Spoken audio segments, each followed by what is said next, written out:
Muito bom dia. Estamos aqui para mais um café da manhã da Uniapac e ADCE São Paulo. Sejam todos vocês muito bem-vindos. Hoje, dia 18 de junho de 2025. Pois é, já vai o ano, né? Aliás, já vai, não, já foi, né? Já estamos mais para frente do que para trás. Mas, graças a Deus, todos aqui com saúde e acreditando aí que dias melhores são possíveis, dependendo também da nossa colaboração e da nossa atuação.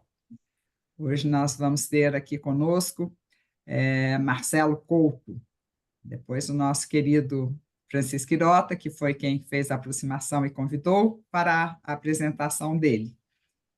Quero convidar vocês também para alguns eventos que a gente vai ter aqui um internacional e um da ADCE Brasil, o encontro de diálogo de bispos e empresários que vai acontecer em Brasília no dia 6, 7 e 8 de novembro. Então, vocês estão convidados, coloquem nas suas agendas. E o outro evento do Congresso da Uniapac Latino-Americana, que vai ser no dia 9, 10 e 11 de setembro, em Guadalajara. Birota adora ir para Guadalajara, né? Então, pronto, já pode comprar passagem para ir mais uma vez para Guadalajara. E dessa vez, vamos ver se a gente consegue levar Padre Valdeir, né, Padre Valdeir?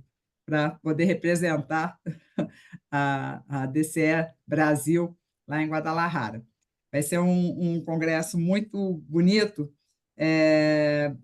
o tema, né, um dos temas que a gente está tentando levar, convidamos o embaixador Rubens Recupero para poder representar o Brasil lá. Ele está com 88 anos, mas de uma lucidez incrível, e que vai falar sobre realidades que desafiam a nossa esperança. Então, acho que é um tema bastante importante para ele, que tem um conhecimento muito bom, que já rodou o mundo, foi embaixador do Brasil na ONU, que ele possa aí nos dar uma perspectiva melhor. Padre Valdeir, vamos? Vamos lá. Em nome do Pai, do Filho e do Espírito Santo. Amém. Amém. Do Evangelho de São Mateus. Naquele tempo, disse Jesus aos seus discípulos: Ficai atentos para não praticar a vossa justiça na frente dos homens, só para serdes vistos por eles. Caso contrário, não recebereis a recompensa do vosso Pai que está no céu. Por isso, quando deres esmola, não toques a trombetear diante de ti, como fazem os hipócritas nas sinagogas e nas ruas, para serem elogiados pelos homens. Em verdade vos digo, eles já receberam a sua recompensa. Ao contrário, quando deres esmola, que a tua mão esquerda não saiba o que faz a tua mão direita, de modo que a tua esmola fique oculta. E o teu Pai que vê o que está oculto te dará a recompensa. Quando orardes, não sejais como os hipócritas, que gostam de rezar em pé nas sinagogas e nas esquinas das praças para serem vistos pelos homens. Em verdade vos digo, eles já receberam a sua recompensa. Ao contrário, quando tu orares, entra no teu quarto, fecha a porta e reza ao teu Pai que está oculto. E o teu Pai que vê o que está escondido te dará a recompensa. Quando jejuardes, não fiqueis com o rosto triste como os hipócritas. Eles desfiguram o rosto para que os homens vejam que estão jejuando. Em verdade vos digo, eles já receberam a sua recompensa. Tu, porém, quando jejuares, perfuma a cabeça e lava o rosto, para que os homens não vejam que tu estás jejuando, mas somente o teu Pai que está oculto. E o teu Pai que vê o que está escondido te dará a recompensa. Bom, aqui Jesus nos coloca três coisas que são fundamentais na vida do cristão e o cristão já sumiu com elas há muito tempo, né? Primeira coisa, quando ele coloca a questão da esmola, a questão da caridade, né? Nós, muitas vezes, quando nós vamos fazer caridade, a gente quer medir e quer dizer para todo mundo que a gente faz a caridade. A caridade não é para ser dita, é para ser feita, né? Quando eu começo a dizer, ou seja, eu estou fazendo propaganda de mim mesmo, e a caridade perde o sentido, né? Então, ou seja, quando se faz a caridade, não se diz que fez a caridade, simplesmente faz, né? A outra coisa que ele coloca para nós é a questão da oração, né? A oração é fundamental na nossa vida. São coisas importantes, porque a oração, ela tem que me levar a entrar dentro de mim mesmo. Quando eu não entro dentro de mim mesmo, a minha oração fica apenas, ou seja, no meu intelecto, né? Ou seja, e o meu intelecto, ou seja, ele é muito vulnerável, ele vai para todos os lados. Ao contrário do meu interior, que é o meu coração, né? A oração, ela precisa sair do coração, né? A terceira coisa que Jesus coloca é a questão do jejum, né? Hoje em dia as pessoas já não fazem jejum mais, ou seja, já não têm o costume de fazer o jejum. E o jejum é uma mortificação, ou seja, do próprio corpo, né? O experimentar, ou seja, aquilo que é a fragilidade do outro que não tem e viver a solidariedade, porque não é o momento de você fazer, ou seja, o teu regime, ou seja, é o momento de você realmente criar solidariedade com aquilo que é fruto do jejum, né? Então, essas três armas que Deus nos dá para que a gente possa lutar contra as dificuldades que nos são apresentadas no dia a dia, né? E aqui eu termino com uma coisa que eu achei interessante, porque a gente está falando tanto de paz, paz no mundo cheio de guerra, né? Aí eu ouvi uma história essa semana que diz assim, né? Perguntaram para o judeu, né? Mas vocês estão esperando o Messias até hoje? Mas quem é o Messias para vocês? Aí o judeu respondeu para ele: o Messias para nós não é uma pessoa, o Messias para nós é a paz. Coisa que eles nunca tiveram, nunca tiveram, né? Então, realmente fica difícil acreditar em Jesus simplesmente como um grande profeta, mas não acreditar, ou seja, que Jesus trouxe a paz. E Jesus traz a paz a partir do momento que a gente vive essas três coisas: a oração, a penitência e o jejum. E aí são frutos do quê? Do amor ao próximo, o amor na dimensão da cruz de Jesus Cristo. A Obrigada, nossa Padre oração Valdir. como do dirigente cristão, né? Senhor onipotente, Pai bondoso, que criastes todas as coisas temporais para servir e deleitar o homem no caminho para o seu destino final, e que nos chamaste a colaborar contigo na tua criação e na tua providência, ao marcar-nos com a vocação de dirigente cristão de empresa.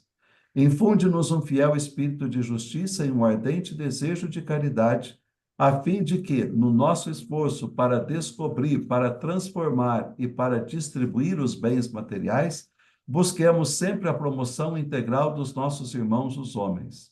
E para que, servindo-os a eles, por ti e em ti, com nossas atividades, ascendamos todos juntos pela escala dos bens materiais até a posse dos eternos bens. É o que te pedimos por Cristo nosso Senhor. Amém. Obrigada, Padre Valdeir. Interessante que no começo aqui nós estávamos aqui em off, né, Marcelo e Irota, falando sobre a questão da vaidade também, né? Porque é o que a gente faz, né? E eu acho que às vezes até acaba atrapalhando um pouco, porque a gente fica com essa coisa de não querer aparecer, mas que é bom. E hoje nós vamos falar aqui do programa de fortalecimento da família, né?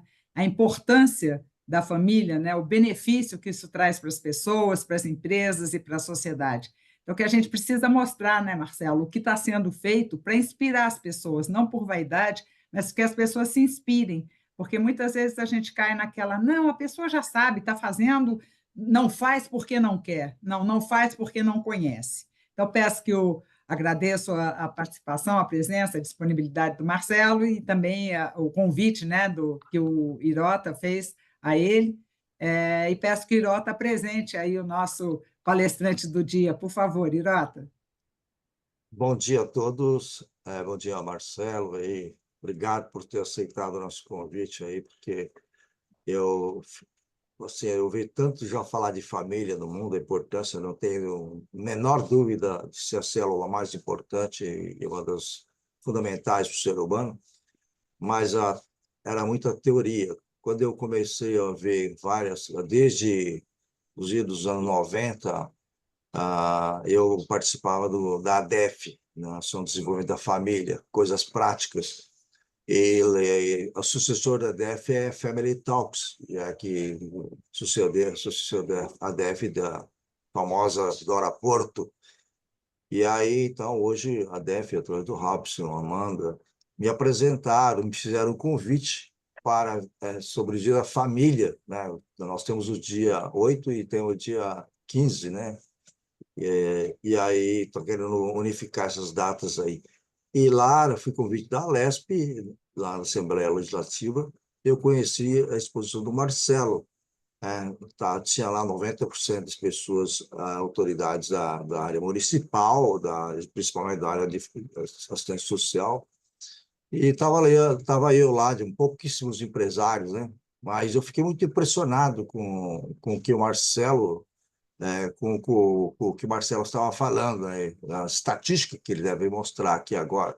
Marcelo é cientista social, né? Eu estava vendo no chat ontem o que é cientista social, porque eu estava achando que era antropólogo, né? Na verdade, antropologia é um segmento do cientista social, né?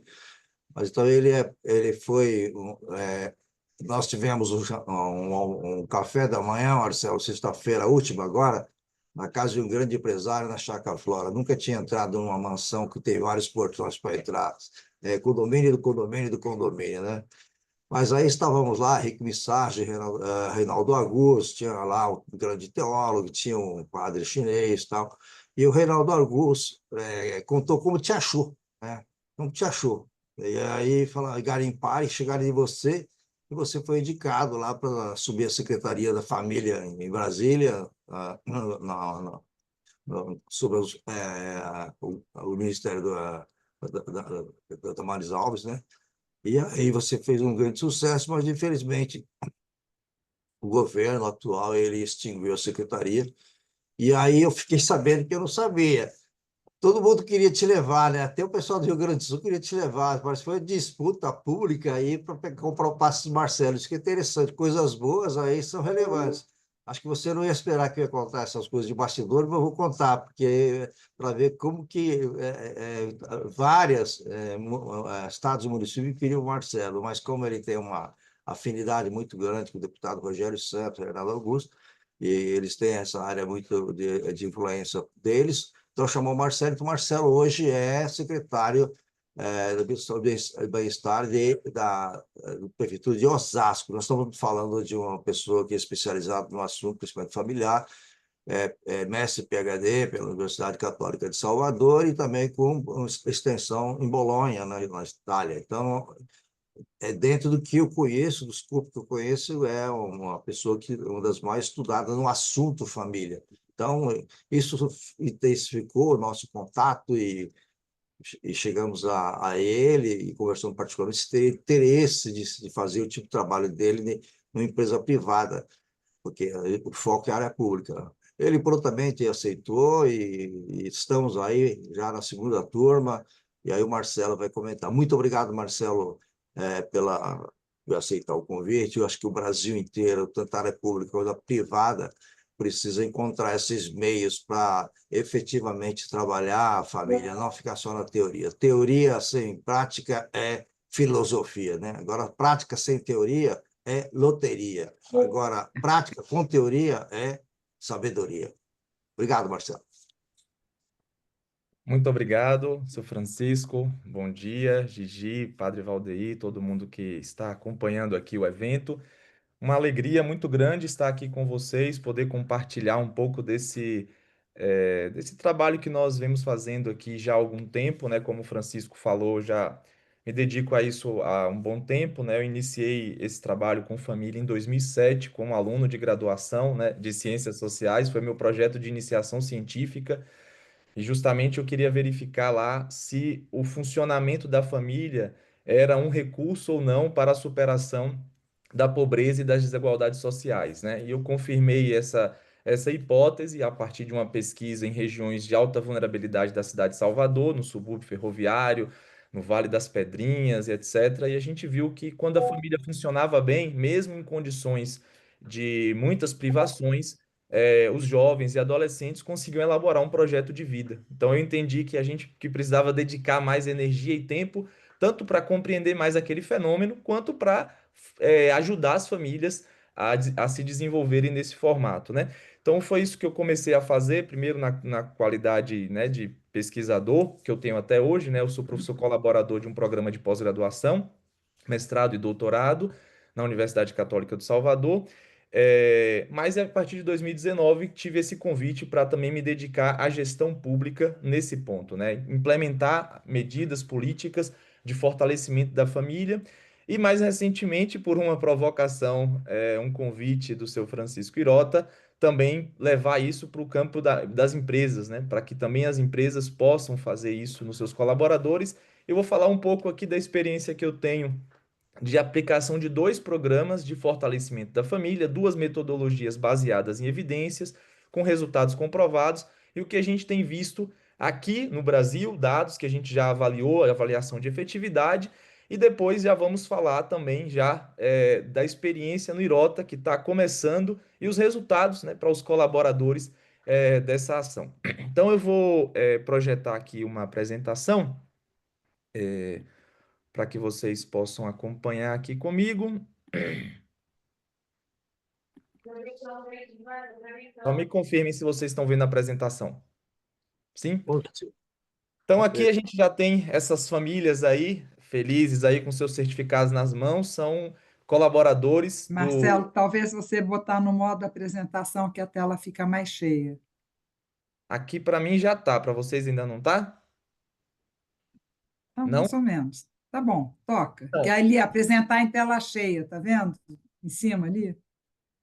Para mim já tava, mas eu vou Ah, já primeiro tá. já, Aí, vai aí, vai aí, vai aí, vamos ver. foi? Mas tá bom, tá dando. Não, põe aí no apresentar. Clica no apresentar, vamos ver o que acontece. Não muda, Para mim eu não? já cliquei. No meu aqui já tá Então como tá se... bom. Mas olha só, Toca. eu acho que é melhor eu fazer, eu botar para Aí, apresentar. agora melhorou. Vamos embora. Melhorou? Sim, melhorou. Deixa eu interromper a apresentação, colocar para apresentar e depois eu projeto, ver se assim fica melhor. Espera um pouquinho. Talvez fique Vamos. melhor. Mais uma vez agradecendo aí tanto o Irota quanto o Marcelo por trazerem essa apresentação para a gente, né? Essa conscientização, né? Para que a gente possa realmente viver de acordo com o que a gente tem aí de conhecimento e de aprendizagem. Então, eu tô, Então, vamos. Tá bom, Marcelo. Bom, então vamos lá. Tá bom. Então, essas famílias que vocês veem aí são famílias que participaram do programa no Irota, né? Nessa primeira turma que a gente fez aí no ano passado.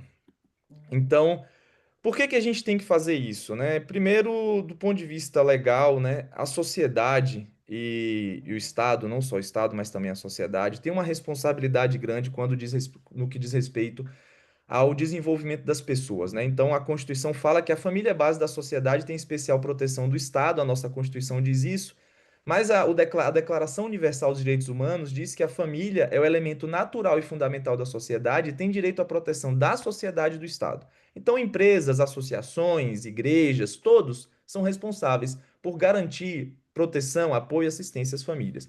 E a Constituição Federal fala que é dever da família, da sociedade, onde estão incluídas as empresas, e do Estado assegurar à criança, ao adolescente e ao jovem os seus direitos, né? A vida, saúde, alimentação, educação, lazer, profissionalização, cultura, dignidade, respeito, liberdade, convivência familiar e comunitária, ou seja, poder conviver com a sua família, e colocar as crianças, adolescentes e jovens a salvo de toda forma de negligência, de discriminação, de exploração, de violência. O preâmbulo da Convenção sobre os Direitos da Criança, que é o documento internacional mais ratificado do mundo, ele fala que a família, como grupo fundamental e ambiente natural para o crescimento e para o bem-estar de todos os seus membros, em particular da criança, deve receber a assistência necessária e o apoio, né, para poder assumir plenamente suas responsabilidades dentro da comunidade. As famílias têm responsabilidades graves, né? Educar os filhos, fazê-los crescer, protegê-los, etc. Mas para que ela possa assumir essa responsabilidade, ela precisa de apoio, né? E esse apoio deve ser dado por toda a sociedade. E a mesma convenção, o mesmo preâmbulo diz que a criança, para o pleno e harmonioso desenvolvimento da sua personalidade, deve crescer no seio da família, num ambiente de felicidade, amor e compreensão. Isso é um grande desafio. Gigi, você levantou a mão? Marcelo, eu levantei, porque os slides não estão passando, não. Você está passando os slides? Ai, Jesus, Aí, vamos. agora Agora mudou a sim, Convenção sobre os agora, Direitos da agora Criança. sim. Então eu vou fazer dessa forma, porque estava no modo de apresentação para mim. Tá, Mas ele não estava passando os slides, só ficou no primeiro slide. Tá no slide aqui, não, né? tá, tá. Está na Convenção sobre os Direitos da Criança. Certo. Agora me diga se passou. Passou? Não, Não, não. Ok, vai ser por aqui Aí, mesmo. agora agora sim, passou. violência contra as crianças e adolescentes cresce no Brasil. Então, então, quando a gente fala, a criança precisa desse ambiente. Só que esse ambiente, felicidade, amor e compreensão, a gente não pode transferir. A gente pode transferir renda para as famílias, um cartãozinho. A gente pode oferecer um benefício social. Porém, a gente não pode passar um cartão felicidade, um cartão amor, um cartão compreensão. Então, isso é um bem relacional que deve ser construído no contexto das relações familiares, né? Agora, é possível apoiar e ajudar as famílias a construírem esse ambiente que é fundamental para o pleno e harmonioso desenvolvimento das crianças. Então, quando isso não acontece, quais são as consequências? A violência contra a criança cresce no Brasil. Apesar de todas as leis que proíbem, inclusive, o uso de castigos físicos contra crianças, a violência cresce ano após ano. Aqui são dados da notificação de casos de violência contra a criança no Brasil. Essas aqui são as violências que chegaram nas unidades de saúde, hospitais, pronto atendimentos, emergências, etc. Só para vocês verem aí, no Brasil, e o gráfico em São Paulo é a mesma coisa, no Brasil tinham sido notificadas, não quer dizer que praticadas, porque o número de notificação é infinitamente menor às violências que são praticadas, mas que foram notificadas nas unidades de saúde 7.886 casos de violência contra crianças de 0 a 4 anos. Isso em 2010. Em 2022, 12 anos depois, já eram 40.749. É um crescimento absurdo. E o gráfico não parece dar nenhum sinal de que vai parar de crescer, infelizmente. Aqui é um gráfico que mostra uma pesquisa feita com alunos do nono ano, a meninos de 13, 14 anos, na última série do ensino fundamental. Esse gráfico aqui ele mostra é, o percentual de escolares do nono ano que foram agredidos por algum adulto da sua família 30 dias antes da pesquisa. Em 2009 era 9,4%, em 2015 era 16%. Tinha sofrido uma agressão de um membro da família 30 dias antes da pesquisa, ou seja, daquela entrevista que ele respondeu. A depressão de adolescentes é hoje mais frequente e tem maior risco de suicídio. O consumo de drogas aumenta entre adolescentes e as meninas são mais afetadas do que os meninos. Olha o que aconteceu em relação ao uso de drogas no nono ano, ou seja, na última série do ensino fundamental, antes de completar 15 anos. Em 2009, 6,7% das meninas já tinham experimentado alguma substância ilícita. Em 2019, esse número foi para 13, dobrou o número de meninas. O número de meninos ficou mais ou menos estabilizado, passando de 9,8% para 11%. Mas as meninas teve um crescimento muito grande. 6 em cada 10 estudantes já haviam experimentado bebida alcoólica no período da pré-pandemia. Em 2012, 50% dos meninos já tinham experimentado. Em 2019 foi para quase 60%. As meninas de 55 para 67%. O Brasil ocupa o segundo lugar entre os países da América Latina e do Caribe em termos de gravidez na adolescência. O que isso tudo tem a ver com a família? As pesquisas elas mostram que há uma ligação entre o estilo parental, ou seja, o modo como pai, mãe ou responsáveis legais interagem, lidam, cuidam das crianças e o comportamento dessas crianças. E os impactos se dão aonde? No campo educacional, nos comportamentos de risco, como o uso de álcool, de drogas, na saúde mental e na saúde física, e posteriormente em comportamento violento e em situações de conflito com a lei. Aqui um estudo feito no Brasil, na região metropolitana de São Paulo, mostrou que 1 em cada 4 crianças na idade pré-escolar, elas já apresentavam algum transtorno de saúde mental, algum sintoma internalizante ou externalizante de saúde mental. E o que que a conclusão desse artigo diz? Esses transtornos mentais foram associados a fatores modificáveis, como relacionamentos familiares estressantes e menor capital social. Medidas de prevenção e intervenção são necessárias para diminuir uma prevalência tão elevada. Aqui um estudo feito nos Estados Unidos acompanhou um grupo de pessoas do nascimento até completar 30 anos de idade. E o que que eles descobriram com esse estudo? Os investigadores eles conseguiram prever quais crianças iriam abandonar a escola com a precisão de 77%, olhando uma variável apenas. E essa variável não foi a qualidade da escola, não foi o material didático, não foi nada em relação à escola, foi a qualidade do cuidado que a criança recebeu em casa nos 42 primeiros meses de vida. Ou seja, se a criança for bem cuidada no início da vida, a chance dela concluir a escola aumenta significativamente. A probabilidade de não concluir a escola é maior quando os pais ou os responsáveis dessas crianças são negligentes ou são desinteressados no cuidado com ela. Ou seja, a evasão escolar não tem a ver somente com escola. O Brasil está tentando resolver o problema da evasão escolar transferindo recurso para os adolescentes, né? Esse programa Pé de Meia, né? Para que o aluno continue ali na escola. Mas o desempenho da criança na escola está muito relacionado com a presença da família. Só para vocês terem uma ideia, o fato, dados da PNAD contínua do Brasil, o fato de morar com o pai já reduz a chance de uma criança não concluir a escola.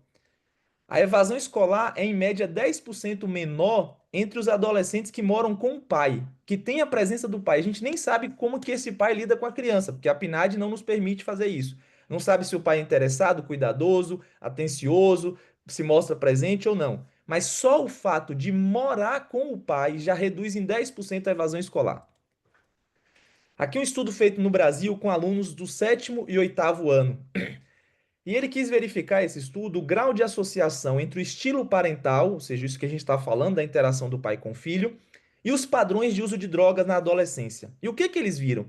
Que quando os pais exigem o cumprimento de regras e monitoram a atividade dos seus filhos, ou seja, quando o pai sabe onde o filho está, com quem, fazendo o que e que horas vai retornar, a chance daquela criança ter problema com droga diminui significativamente. A probabilidade se torna ainda menor quando, além de monitorar e cobrar, os pais também abrem espaço para o diálogo, explicam o motivo das regras e se mostram presentes no dia a dia. A receita é muito simples: é engajar-se no cuidado com o filho, estabelecer regras, exigir que elas sejam cumpridas, monitorar, saber onde o filho está, com quem, fazendo o quê, e se mostrar presente, explicar o motivo das regras e dialogar com as crianças. Olha uma coisa simples, o impacto que pode produzir na vida de uma criança. Aqui um outro estudo também com alunos do 7º e 8º ano, alunos de 12, 13 anos mais ou menos, para investigar os fatores que estão associados com a iniciação sexual precoce e o sexo desprotegido na adolescência. O que esse estudo descobriu? Que os fatores que mais influenciam a iniciação sexual precoce é o uso de substância e o estilo parental. Quando os pais são negligentes, ou seja, que é o contrário daquilo que a gente falou no slide anterior, ou seja, quando os pais não monitoram e são pouco responsivos às demandas dos filhos, os filhos têm o dobro de chance de iniciar a vida sexual com 13 anos, o que no Brasil, inclusive, é um crime, considerado estupro de vulnerável. Mas isso dobra, a chance disso acontecer dobra se os pais forem negligentes. Aqui um estudo americano com meninas afro-americanas e suas mães. Os estilos parentais maternos autoritativos, ou seja, mães que exigem o cumprimento de regras, supervisionam e se mostram presentes no dia a dia, protegem as suas filhas de sintomas internalizantes e externalizantes de saúde mental, envolvimento em delitos, mau desempenho acadêmico, experiência sexual precoce de risco, histórico de gravidez. Isso tudo está associado com esse quadro aqui, que é o quadro que mapeia os estilos parentais. Então, os pais, mães ou responsáveis, eles podem se colocar em um desses 4 quadrantes aqui. E o que vai definir isso é o nível de combinação entre a exigência e a responsividade, ou seja, a supervisão, a definição de regras e limites e a expressão afetiva, o diálogo, o incentivo, o encorajamento, a participação no dia a dia da criança. Então, quando os pais são muito exigentes e muito responsivos, a gente fala que o pai é autoritativo, ou seja, um pai que exerce bem a sua autoridade. Quando o pai é muito responsivo, mas é pouco exigente, é um pai permissivo. Quando o pai é muito exigente, mas é pouco responsivo, o pai, a mãe ou o responsável tem um estilo parental autoritário. E quando ele é pouco responsivo e pouco exigente, ele é negligente. Então, o que isso tem a ver com o desenvolvimento das crianças? Tem tudo a ver. Porque os melhores desfechos na vida de uma criança estão naqueles que crescem na companhia de pais ou responsáveis que têm um estilo autoritativo. E qual é a boa notícia? É possível promover habilidades parentais para que os pais assumam esta característica. Então, onde que tem mais depressão e ansiedade? Em filhos de pais autoritários. Onde é que tem mais iniciação sexual precoce e envolvimento em delitos? Em pais negligentes. O seu Francisco mostrou, na última vez que eu estive lá no Irota, um dado dos Estados Unidos mostrando qual é a origem, quais as características das crianças, dos adolescentes, né, que cometeram crime. A totalidade deles vem de lares marcados pela negligência, lares desfeitos, sem supervisão, sem cuidado, né? Isso dados que eu acho que ele recebeu da polícia, acho que da polícia militar, se não me falha a memória. Então, nós verificamos que é possível desenvolver a parentalidade e existem programas baseados em evidências, com resultados comprovados, e é isso que a gente começou a fazer em 2019 no Brasil. Fizemos em 225 municípios para 40 mil famílias, um número limitado considerando as dimensões do Brasil, mas foi o que foi possível considerando que estávamos num quadro de pandemia em que as atividades estavam suspensas e todo o recurso público estava direcionado para o tratamento das pessoas acometidas pela Covid-19.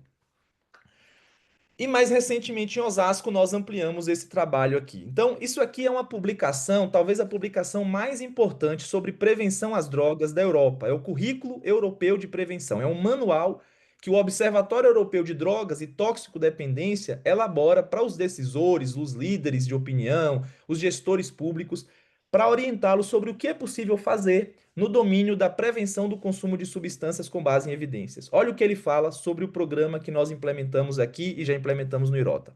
As intervenções baseadas em evidências científicas destinadas a prevenir o consumo de substâncias nos jovens também produzem efeitos não previstos. A investigação sobre o programa Famílias Fortes demonstrou que se produziram resultados não previstos, incluindo redução de atividade criminosa, depressão, ansiedade, comportamento sexual de risco para a saúde, bem como melhores resultados escolares. Os efeitos cruzados, como o sucesso escolar e a redução de problemas de comportamento, contribuem para aumentar o benefício econômico e para a saúde pública das comunidades. Então, um programa criado inicialmente para prevenir o uso de drogas, porque sabe que há uma relação entre a característica do pai e o envolvimento da criança com as drogas, gerou resultados em outros domínios aqui, que tem tudo a ver com os desafios que a gente precisa enfrentar, e os dados nos mostravam lá. Aqui é um outro documento importante, esse de autoria da Organização Mundial da Saúde, Unicef, Banco Mundial, Escritório das Nações Unidas sobre Drogas e Crime, que é o Manual Inspire. São 7 estratégias sugeridas por estes organismos para acabar com a violência contra a criança. Inspire é um acrônimo, então cada uma das letras implica aqui uma estratégia. A letra P indica o quê? Capacitação e apoio para que pais, mães e cuidadores possam cuidar melhor dos seus filhos, por meio, né, de grupos em comunidade. E ele recomenda aqui uma iniciativa, o programa ACT in Raising Safe Kids, que aqui no Brasil recebeu a tradução ACT para educar crianças em ambientes seguros. E olha o que ele fala aqui. Aplicado em diversos estados dos Estados Unidos, e países de renda média e baixa, como é o caso do Brasil, se mostrou eficaz ao reduzir em até 50% o uso de práticas disciplinares severas contra crianças. Então, nós tínhamos agora a resposta. Temos programas para a primeira infância, programa ACT, e para a transição para a adolescência, o programa Famílias Fortes. E aqui vou mostrar basicamente, bem rápido para vocês, como que acontecem esses programas. Então, o programa ACT é uma metodologia então, de prevenção da violência a partir do fortalecimento da família e do desenvolvimento das competências parentais, né? Para crianças, pais, mães e responsáveis de crianças de 0 até 8 anos. Ele é uma metodologia estruturada que acontece em 8 encontros com duração aproximada de 2 horas cada encontro. Aqui a gente atende pai, mãe ou responsável, a criança não participa, Então, os pais, mães responsáveis participam de 8 reuniões para aprenderem mais, né, competências e habilidades para interagir melhor com seus filhos, focado na prevenção da violência e outros comportamentos de risco. É um programa manualizado, então o facilitador ele se orienta por um manual, que está aqui o manual do facilitador, aqui à esquerda, e os pais recebem um caderno de atividades, que tem atividades para os pais realizarem. São 8 encontros, então cada um dos encontros tem um tema específico. Então, compreenda os comportamentos do seu filho, o pai aprendeu qual é a etapa do seu filho, o que, que ele pode esperar daquela etapa, a violência na vida das crianças, como os pais podem entender e controlar a raiva, porque muitas vezes é a raiva dos pais que acaba fazendo com que os filhos sejam vítimas de violência, como entender e ajudar as crianças quando elas sentem raiva, as crianças e os meios eletrônicos de comunicação. Nós estamos diante de uma epidemia de problemas de saúde mental desencadeados pela exposição precoce e excessiva de crianças. Temos casos de deficiência mental, uma leve deficiência mental provocada exclusivamente pela exposição precoce e excessiva de crianças a telas. Incapacidade das crianças de formular imagens por conta de que foram expostas precocemente às telas, fora aliciamento para atividades ilícitas, exposição à pornografia e tantas outras coisas que pode comprometer, às vezes até de forma irreversível, o desenvolvimento de uma criança. Disciplina e estilos parentais, essa palavrinha esquecida, que é a palavra disciplina, nenhuma criança pode crescer sem ter disciplina, né? Então, ensinar os pais a disciplinarem os filhos e depois levar o programa para a comunidade. Aqui eu vou passar alguns depoimentos dos pais fazendo as atividades, são atividades muito lúdicas, né, muito vivenciais. Ajudou na ampliação das perspectivas dos diferentes tipos de violência, sem perceber, isso aqui é uma coisa muito importante, sem perceber, às vezes somos violentos de forma verbal. E a atividade hoje, com certeza, vai auxiliar na mudança desse comportamento. Os pais não fazem o mal para os filhos porque eles querem. Muitas vezes eles fazem porque eles estão repetindo um ciclo, porque eles foram vítimas de violência, ou porque eles acham que é aquilo ali. Sem perceber, são agressivos, são indiferentes, são negligentes, são permissivos. Mas não é porque eles querem o mal para o filho. A maioria dos pais, eu digo que 99% dos pais querem o melhor para os seus filhos, mas muitas vezes fazem mal ao filho, né? Então, é interessante isso que essa mãe fala. Isso aqui é um depoimento que ela escreve num papel depois da reunião. Ajudou a melhorar o convívio e a comunicação, a parar de gritar e aprender a conversar mais com os meus filhos. Aprendi a ser uma mãe com autoridade. Antes eu era autoritária, né? Então a retomada do sentido verdadeiro da autoridade, que não é autoritarismo, né? É ajudar o outro a crescer, né? Que vem do latim auctoritas, né? Ou seja, autor, aquele que faz alguma coisa crescer e se desenvolver. Os pais são autoridades para os seus filhos, né? Aqui são cenas dos encontros acontecendo, das reuniões, né? Os pais ali participando. E aqui foi uma avaliação de efetividade feita no Brasil, um estudo controlado randomizado, né? Um estudo melhor tipo de estudo que você pode fazer, né? Que é o mesmo estudo que se faz para testar vacina e medicamento. Foi feita uma avaliação de efetividade por um RTC, um estudo randomizado controlado, que descobriu, porque chegou a esses resultados aqui. Então, aumentou a regulação emocional, reduziu a inconsistência parental, diminuiu o uso de práticas coercitivas na educação das crianças, aumentou a percepção de competência parental, ou seja, os pais se percebendo mais aptos para cuidar dos seus filhos, ampliou a realização de atividades de estimulação em casa, reduziu os problemas de comportamento total da criança, diminuiu os problemas externalizantes, como transtorno do opositor desafiador, né, o TOD, aí, que a gente tem ouvido falar muito, e reduziu também problemas internalizantes de crianças. Esse estudo foi publicado agora em 2025, é resultado de um estudo que aconteceu na implementação do programa em 18 municípios do Ceará a partir de 2021. Programa Famílias Fortes é uma metodologia para prevenir comportamentos de risco, também a partir do fortalecimento do vínculo familiar e do desenvolvimento das habilidades parentais e socioemocionais. Aqui o foco são famílias com filhos de 10 a 14 anos, e aqui participam tanto os pais quanto os filhos também, né?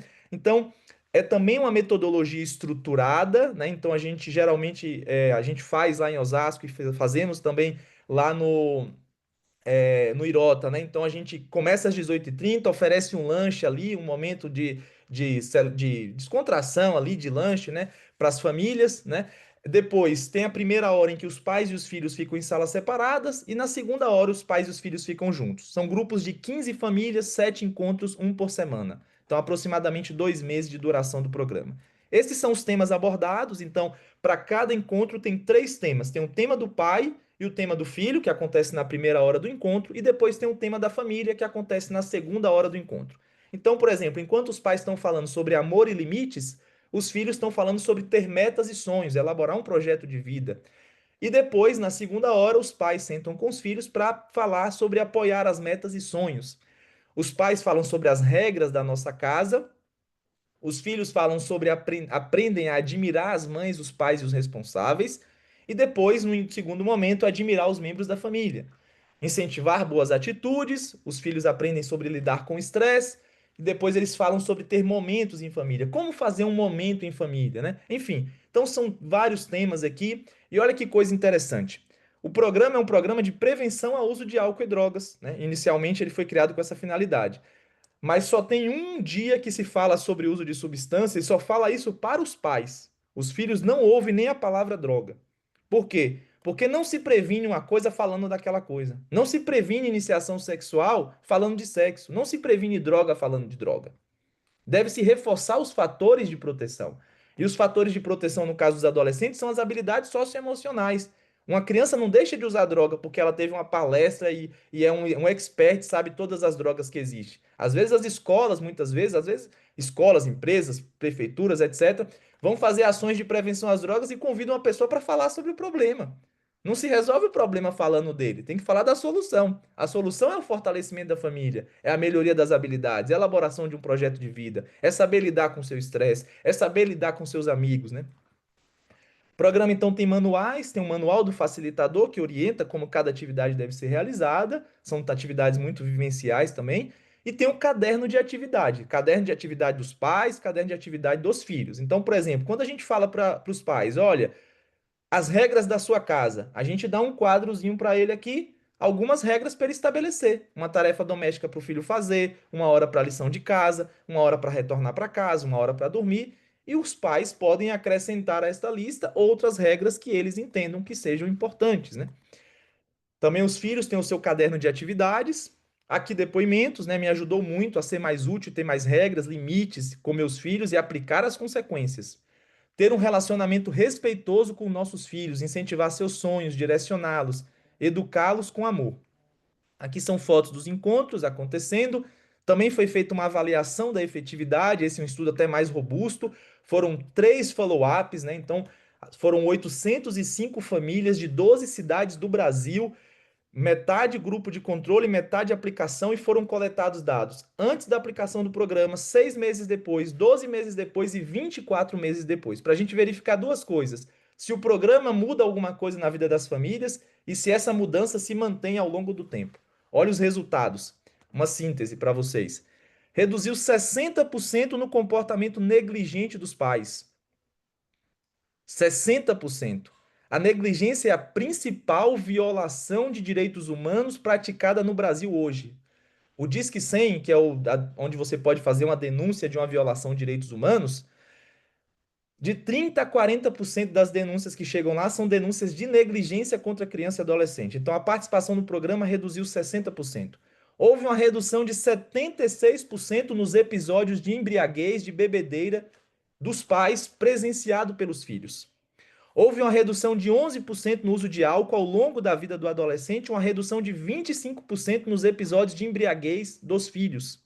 Além de aumentar as habilidades de manejo do estresse em 15%, aumentou a capacidade dos responsáveis de estabelecer regras claras sobre o uso de drogas em 9,3%, além de ter dobrado a chance dos pais apresentarem mais habilidades de responsividade, ou seja, apoio, afeto aos filhos. Aumentou em 90% a chance dos pais apresentarem mais habilidades de exigência, ou seja, estabelecer regras e supervisionar o comportamento dos filhos. Aqui vou falar brevemente da implementação do programa Famílias Fortes no Irota Foods. Aqui vou falar avaliação. Então, nós fizemos uma turma, estamos na segunda turma e nós fazemos sempre uma avaliação da satisfação e das mudanças, né, dos efeitos do programa na vida das famílias. Então, Aqui vou só mostrar alguns dados para vocês, né? Considerando essa escala aqui, né, de concordo totalmente até discordo totalmente, os temas trabalhados no programa contribuiu de modo prático para a melhoria da sua família? Quase 90% falou que concorda totalmente com essa afirmação. Isso aqui é uma avaliação sem identificação, tá? Eles respondem um questionário, um formulário virtual, que ele não precisa se identificar, então as famílias têm total autonomia para serem sinceras ali, a gente não coleta nem o nome, nem e-mail de nada das pessoas que respondem. Os facilitadores conduziram bem? 78% concorda totalmente. E o outro concorda também, né? O tempo da duração, aqui muitas famílias queriam mais tempo, né? Então aqui a gente, algumas falaram que poderia ter mais encontros sobre isso. A organização, o espaço, os temas foram fáceis, né, de entender, né? Quase 90% também disse que concorda totalmente, que foi fácil entender os temas. E aqui, considerando as opções muito pouca ou nenhuma, houve alguma mudança a partir dos temas trabalhados no programa? Próprio comportamento como pai, ou seja, 100% disse que teve muita mudança no seu comportamento como pai, 100% falou que teve muita mudança no relacionamento dele com o filho e 100% disse que teve muita mudança no comportamento do filho. Quais foram essas mudanças? A gente pergunta, tá bom, teve mudança, mudou o quê?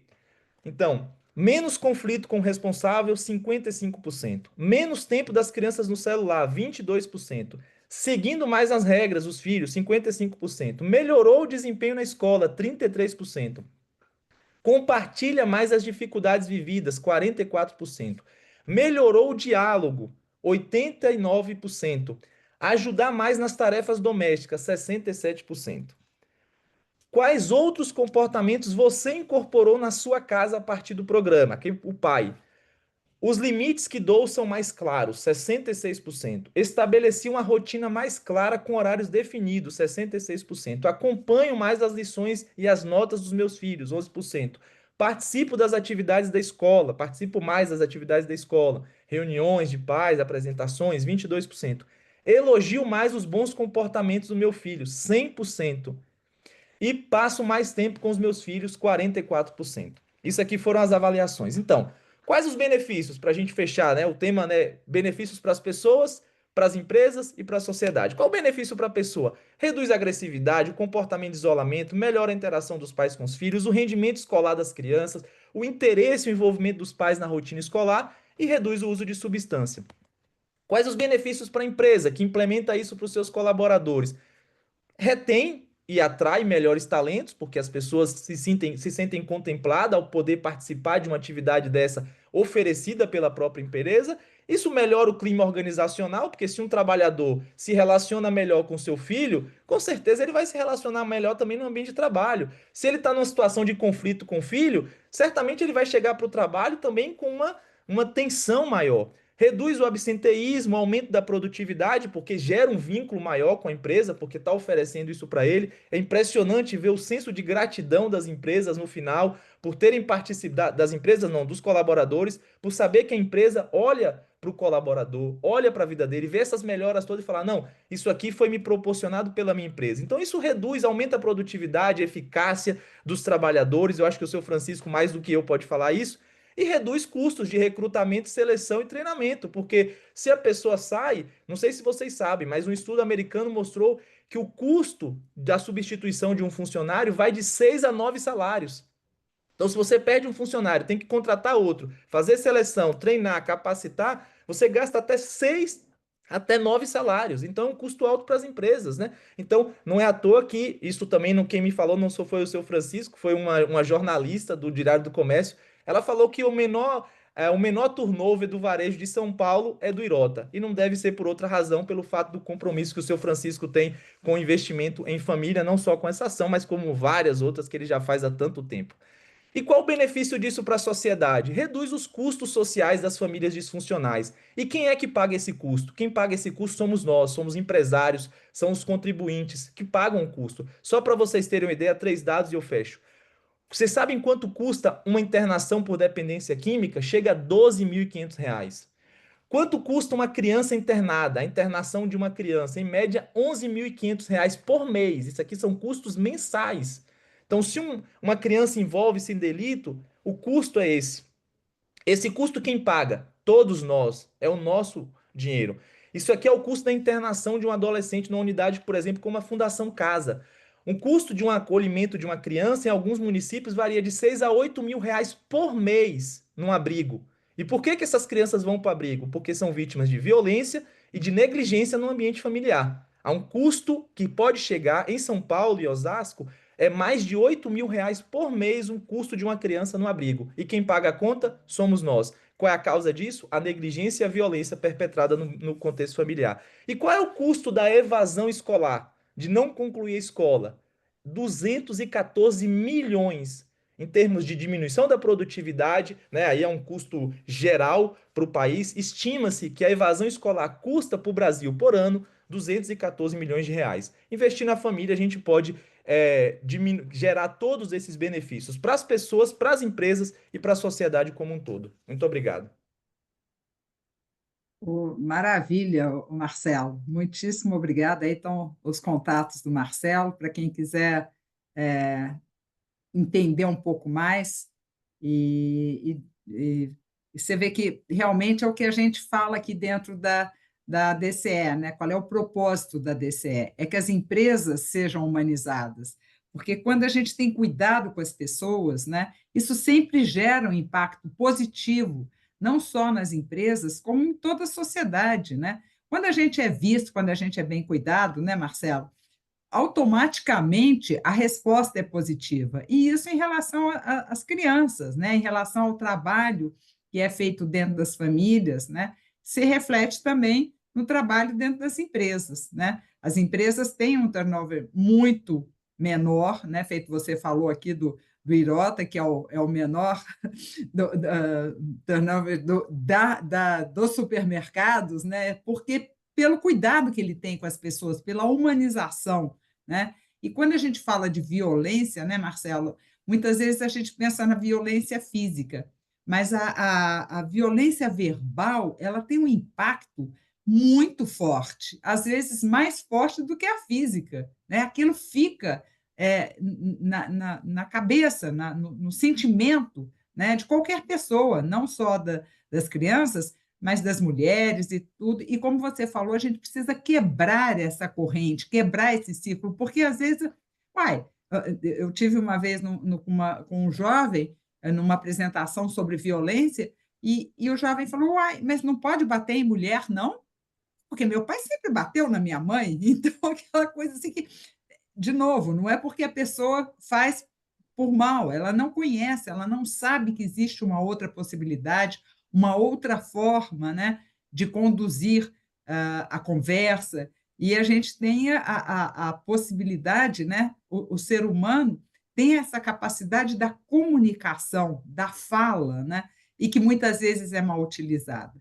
Então, agradeço aí muito por essa apresentação. O Marcelo conhece o programa também do Polaris, né, que é um programa muito interessante, que vem associado, né, Marcelo, a essa parte, porque é de conhecimento da pobreza das famílias, né? E quando a gente fala de pobreza, a gente logo imagina a questão financeira, mas a pobreza é multidimensional, ela é muito maior, você tem uma pobreza de saúde, de espiritual, né? E é mensurado esse programa, né, do semáforo, é mensurar nas famílias essa pobreza. Qual é a pobreza dessa família? Que muitas vezes é essa, é de atenção, né, Marcelo? De cuidado com as crianças, do dia a dia, ou uma pobreza de uma questão de higiene, porque também não teve uma orientação. Então, são coisas, às vezes, muito simples, mas que podem trazer um impacto muito, muito grande em cada uma das áreas onde é atuado. Bom, eu estou procurando aqui Gigi, se a gente tem alguma pergunta, Padre Valdeir. Gigi, eu só queria colocar uma coisa. Acho que nós vivemos num mundo de uma pobreza tremenda, porque a partir do momento que a gente separou, né, essa questão, ou seja, do Estado laico, que o Estado é laico, é laico, é laico, é laico, e esqueceu, ou seja, de que as pessoas, ou seja, elas precisam de vamos dizer assim, da religião, né, vamos dizer assim, de um modo geral, né, ou seja, para que elas possam realmente ter como base, né, E, infelizmente, isso dentro da sociedade, na medida que foi se separando a igreja do Estado, o Estado da igreja, ou seja, as pessoas foram perdendo valores que são fundamentais na vida de uma pessoa. E por uma pseudo-liberdade, né, as pessoas estão cada vez piores, né? E eu estou dizendo isso por quê? Porque se você, aquilo que você acabou de dizer, né, ou seja, que a palavra, né? O próprio Jesus disse, se você chama teu irmão de louco, de imbecil, de burro, você já matou, né? Ou seja, matar uma pessoa é uma coisa muito séria. E hoje em dia eles acham que matar é a coisa mais normal, natural que tem. Você joga uma bomba em qualquer lugar, você dá uma facada em qualquer pessoa, mata, tira a vida. Mas eles estão pensando na vida, ou seja, enquanto seja a pessoa. Eles não estão pensando no aspecto psíquico da pessoa. E o psíquico da pessoa é muito mais grave do que o aspecto físico. A violência, ou seja, psíquica é muito maior, né? Então, nossa, eu fiquei muito feliz da tua apresentação, mas era muito esperançoso, né? Mas, ao mesmo tempo, eu gostaria de ver, ou seja, dentro uma pesquisa assim, dentro das famílias que estão dentro de uma religião, que tem realmente uma vida, ou seja, dentro da religião, qual é o resultado, ou seja, da pesquisa com relação com esses mesmos critérios que você usou aí, como é que isso daí você responderia, né, ou seja, para a sociedade, para que a sociedade pudesse ver que as famílias que recebem dentro da igreja, elas têm um índice igual ou maior do que isso que você está apresentando, né, ou seja, já como fruto de um trabalho, né? Muito bom, Padre Valdeir. De fato, assim, essas coisas que os programas promovem aqui não é diferente do que a tradição milenar vem propondo, né? Então, ou seja, como o senhor mesmo deu o exemplo aí, né? Então, assim, o apoio à parentalidade, de fato, era aquilo que as famílias recebiam, né? O que que a novidade desses programas é que nesse contexto em que houve um distanciamento, uma secularização, etc., é a tentativa de pegar um pouquinho dessas coisas que se perderam porque a cultura se descristianizou e etc e tal, e hoje com evidências e com dados científicos falar, ó, isso aqui não pode faltar, porque se faltar, a consequência é a desumanização, né? Então, de fato, os estudos mostram sobre drogas, por exemplo. Os estudos mostram que o envolvimento e engajamento da família e do jovem com a religião é um dos principais fatores de proteção às drogas, né? Outro exemplo, é, o hábito de fazer uma refeição em família, né? O valor que a mesa tem, que a refeição tem, que é uma coisa que toda a tradição cristã, né, judaico-cristã sempre valorizou. Mas tem estudos hoje que mostram que crianças e adolescentes que fazem pelo menos uma refeição com os pais por dia têm menos problemas com drogas na adolescência do que aqueles que não fazem, né? Para vocês terem uma ideia, mais do que o esporte. A gente fala muito de investir no esporte para prevenir as drogas. Esporte é maravilhoso, promove a saúde, ou seja, é muito bom, nada contra o esporte, pelo contrário. Mas a evidência mostra que o hábito da refeição tem mais impacto na prevenção das drogas do que a prática esportiva. Para você ter uma ideia do que é o valor da família, né? Então, de fato,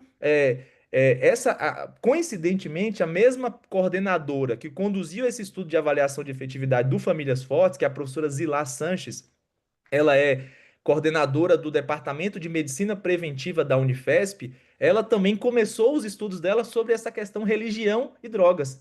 E ela que tem dados muito consistentes sobre o impacto da prática religiosa na redução dos problemas com álcool, e outras drogas, de fato, né? Agora, a novidade disso que a gente está fazendo aqui é justamente pegar esses elementos, que é elementos de uma tradição cultural, e levar como política pública. E nesse sentido, eu queria, né, o seu Francisco já fez a menção, né, do Reinaldo Augusto, do Rogério Santos, do Henrico Mizasi, mas assim, esse trabalho que a gente está fazendo hoje na gestão pública, eu em Osasco, né, como secretário da Família, Cidadania e Segurança Alimentar, e a partir disso tem surgido outros, é resultado desse compromisso, né? Então, o deputado Rogério Santos era vereador de Osasco, então, trabalhou pela criação da secretaria, hoje é, né, deputado estadual, e a partir do mandato dele tem surgido outras secretarias. Hoje a gente temos em Jandira, São Carlos, Valinhos, Osasco, devem surgir outras agora, com esse compromisso, né? Então, assim, também a importância também da gente apoiar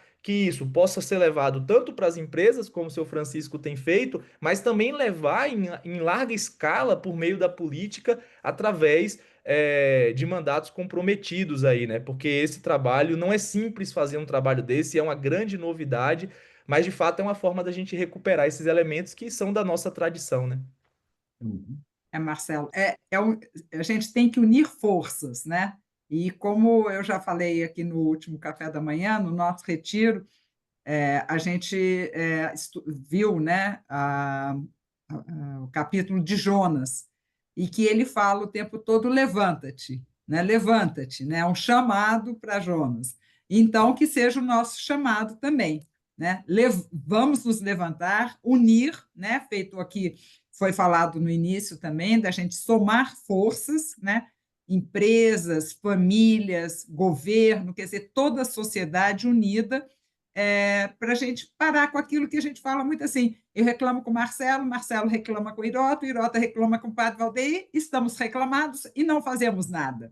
Então, é o momento da gente realmente estar aí mais uma proposta, né, de ação, né, para que a gente possa ter essa transformação da sociedade, né, da diminuição da violência que a gente tem visto aí crescente, né? A DCE está com um projeto para poder avaliar, para a gente poder fazer uma campanha também, e vai ao encontro dessa campanha nas famílias, né? De aprendizagem, de convivência, que eu acho que no fundo é isso, é como conviver adequadamente e com base nos valores. E dentro da Aqui a gente questão da está tendo duas espiritualidade. experiências. Aqui nós já estamos tendo duas experiências, uma no aspecto político e o outro no aspecto empresarial. Está aqui, gente, né? Exatamente. Então, fala, Irota. Gigi, Rapidinho. igual rapidinho. É, eu quero falar para o padre Andeio que tem um estudo que foi feito pela DEF, que trouxe de Harvard no início do ano 2000. A gente, naquele tempo, não tinha preocupação de ter toda a fonte, a data, tudo aquilo lá, mas no início do ano 2000. Essa mesma pesquisa que eu mostrei para o Marcelo, tem lá também que 100% dos criminosos que estão nos Estados Unidos, que estão nas cadeias dos Estados Unidos, 100% não tem origem, não tem iniciação religiosa, não tem religião. É impressionante. Está lá na pesquisa de Harvard, no início dos anos 2000. Eu quero dizer assim, eu parabenizo muito essas iniciativas, porque o que mais discute, o povo brasileiro, para você entender uma coisa, não é os políticos que vão mudar o Brasil, não é. Somos nós que temos que mudar o Brasil, nós que temos que eleger os bons representantes, como eu filtro, eu faço, indiquei o Rogério Santos, ajudei na campanha dele, vai ajudar esse mensagem, todas essas pessoas de bem. Só que a população brasileira está tão desacreditada que fica só olhando. Então, tem tantos programas que podem mudar a realidade do Brasil. Este programa, eu acredito muito. O programa Semáforo da Pobreza, eu acredito muito. Por isso que é impressionante como as pessoas, os funcionários, só para citar esse caso, eu fico impressionado. Um espetacular programa desse, tudo com altíssimo resultado, mas a inércia de tirar essas pessoas é difícil de casa. Geralmente, as pessoas que já têm uma certa preocupação familiar que se inscreveram. Então, é a mesma coisa você procurar a igreja. Só quem tem uma certa iniciação que continua a procurar. Quem mais precisa, não procura.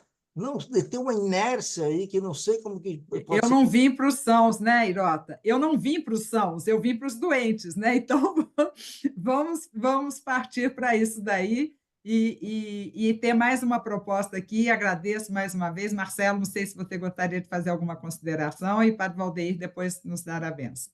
Só para dizer que o Marcelo é um herói, né? 6 filhos. Herói da resistência. Mas ninguém mais que filho, ele está passando batido aí, mas um rapaz desse tem com 6 filhos, Mas olha. dois são reborn. Não, não é um reborn, não. A realidade são 7, porque tem um no céu também.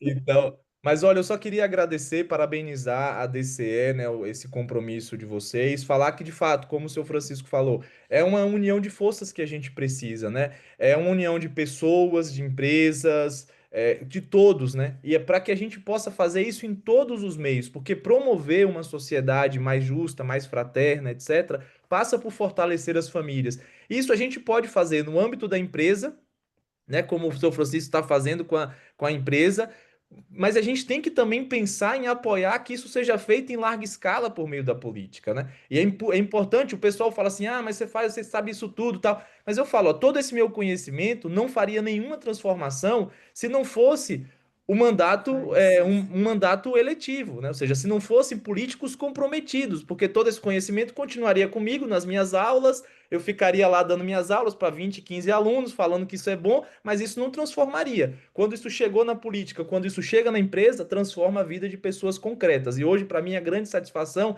é ver que o que eu me dedico a estudar desde 2007 não é só um conhecimento, artigos e livros publicados, é também transformação na vida de pessoas reais. Só que isso eu não faço sozinho. Eu só posso fazer isso se tiver políticos sérios, se tiver empresários sérios, se tiver pessoas sérias na sociedade como um todo. Então a gente tem que se unir para isso.